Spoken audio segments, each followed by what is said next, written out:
This is Phyllis Primrose, and we just wanted to talk a little bit about PTSD.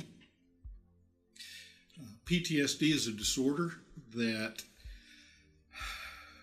causes people to go into survival mode on a continual basis. Oftentimes people in the military come back from combat with it because as military, you are taught to kill. That's all you know. And you're usually released without any training to go back into civilian life.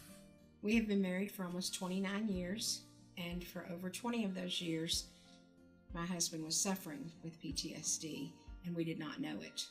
I married a man I thought was Prince Charming. He loved God with all of his heart. A couple of years into our marriage, he was deployed to Desert Storm. And when he came home, he was totally different. And we knew he was different, but we didn't know how to label what was wrong with him. He would withdraw, he would have fits of rage, he would isolate, which are all symptoms of PTSD. And in 2010, there was a label to go with the disorder. And since then, God has been helping us to heal. And in 2015, December of 2015, I was able to take a trip with Trisha up to Pennsylvania, where I met Dr. Mike Hutchings, who ministers to PTSD victims. And he walked me through some prayers, some declarations, imparted them to me, and then told me to go home and share them with my husband. From that time, there are things that have begun to absolutely change in me. I used to have terrible night sweats, just wake up soaked, and that's not been a problem since.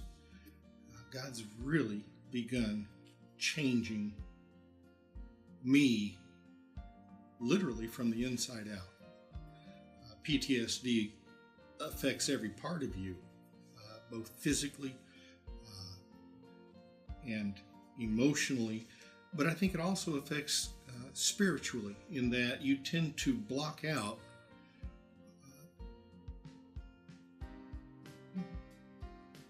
the Father that wants to help you the most.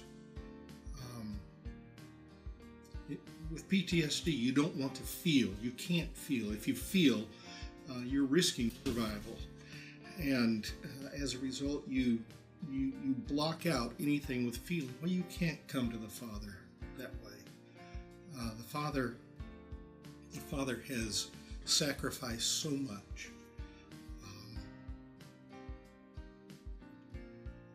And when you begin to realize that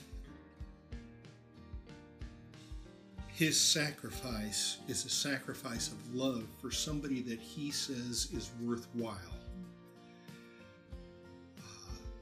you can't look at that and not feel. I think the most important change in me is that I have opened the door to feelings again.